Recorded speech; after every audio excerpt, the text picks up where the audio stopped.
Мына эне байкуш, жаратуучу, төрөтүн.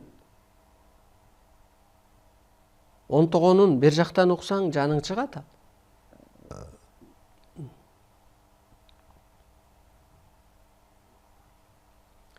Көтөрөмдүүлүгүн, анан ушу энени анан буюм дегенде анан ошол адамбы, ошол эркекпи? Ошол улуубу? Ошол аалымбы? Ушу сөздү айткан, энени буюм деп айткан. Эне жаратуучу, жердеги Кудай эне. Жердин Кудайы эне. Эмнеге жер энени земле матушка деп атат? Жаратуучу жер эне. Мөмөсүн берип атат, мээримин төгүп атат, суусу таза, табияты таза. Табиятты адам талкалап алып анан кырсыктап атпайбы, энесине кол салгандай болуп атат да. А кыргыз эч качан табиятка каршы чыккан эмес да. Бир бак кыркса миңди тиктелген. Энеңе кол салгандай болуп атат да. Мына урматтуу улуу журтум, чындык деген ушундай болуш керек. Чындыкка адам чыгыш керек. Эне, аял өз ордун аткарыш керек. Өз жоопкерчилигин мойнуна алыш керек.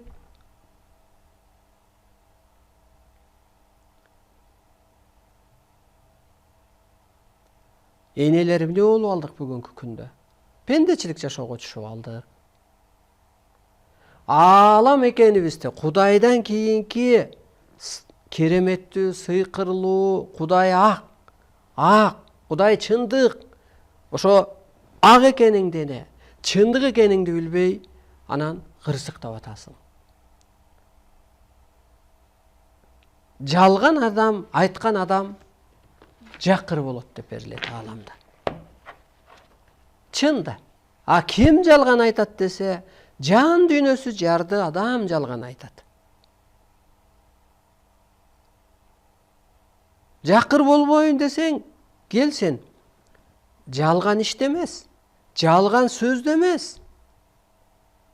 Чыныгы сөздү сүйлө. Жалган ишти кылба, сен чыныгы ишти кыл. Чынык бул ааламдык ишеңде. Жалган адамды колдобо.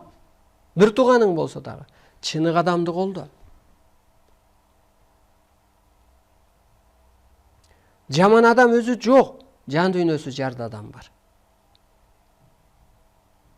Жан дүйнөсү жарды адам бар. Мына, жаман келин жок. Келген жери жаманы бар. Алейди ал бир 18, 19, мейли 20 жашта. Эненин эшигинен эми чыкты. Кана кайнене. Жан дүйнөң бийик болсо сен ошону бүлөө кылып ал. Сен ошону тарбиялап ал. Сен ошону өстүрүп ал. Анын жан дүйнөсү канчалык бийик болсо, үйүң тынч. Балаңдын өмүрү узун. Мына, жоопкерчилик, чындык ушунда. Анан 5 убак жүгүнүп коюп анан эле Алла келиниме ыйман бер. Алла балама ден соолук бер. Жок. Алла бизден күтүп атат. Өстүрөр бекен деп. Өйдөлөтөр бекен. Ойготор бекен деп бизден күтүп атат. А биз Алладан күтүп атабыз жан дүйнөсүбүз жарды. Адам эмнеге жаратты? Кыргызды эмнеге жаратты? Мына 3 периште көрүнөт деди. Көрүндү. Адам ата көрүндү. Мисалга Зүлфияга. Илим жазасың, аны алып чыкчу, дүйнөнү жетекчүчү адамды биз башка жакта даярдап атабыз деди. Чындык бул. Мына жазылды. Көрдүңүзбү? Аалам чындык. Эмне айтылса ошол болот. Арстаналай барды. Аян Арсылайга тапшырылды. Кол чап, тапшырылып, ант алынып, Арсылайга өткөнү закон болду. Бул чындык. Анысы кандай? Кыргыз улуу эл, бул чындык. Муну эч ким жокко чыгара албайт. Siz жокко чыгарбаңыз. Улуу эл экенин далили улуу маданияты. Өткөндө жанагы төөлөр оюну деппи кыргыздар Арабияга барып келди го. Ошондо келген адамдар капа болуп, чөгүп келди. Угушубузга караганда мен барып көргөн жокмун. Арабияда эч маданият жок экен деди го. Ойлогон бир эле байлык анан дин экен депчи. Башка мындай жок дегени мындай сырдашканга, же бир мындай сабак алганга жөн эле мактап жүрүптүр деди го. Чын да. Кыргызстан не деген улуу маданият бар? Меймандостугучу, тегиз караганычы, көтөрүмдүүлүгүчү, салттарычы, унчукпастыгы, улуулугучу, теңелбегендигичи. Ошондуктан урматтуу журтум, эң биринчи өзүбүздү таанайлы. Өзгөнү коюп өзүңдү тааны.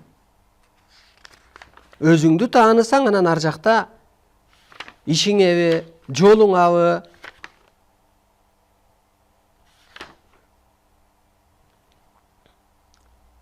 мен Теңир ата көргөн адаммын. Мен уккан жокмун эчкенден. Кудайды көрдүм деп. А мен көзүмө бир эмес эки жолу көрүнүп, мен Теңир атаңмын деп, кыргызча эле Теңир атаңмын деп, Кудай деген жок, Алла деген жок. Анан эскертти. Сен адам эле болуп алдың, сен чоң аалам болду. Чоң аалам деген бул энергия. Бул Кудай, эскиче түшүнгөндө. Шарт окуду. Адамзатты менин деңгээлимде канча экен, 1 санти дейли экен, бир туфлиң бар, кара такасы бар. Ошонун ашып кетсе анын такасы 1-2 санти болуш керек. Ошонун жарымындай эле көрсөттү. Эсим чыгып калды. Мына урматтуу журтум. Бүгүнкү күндө мен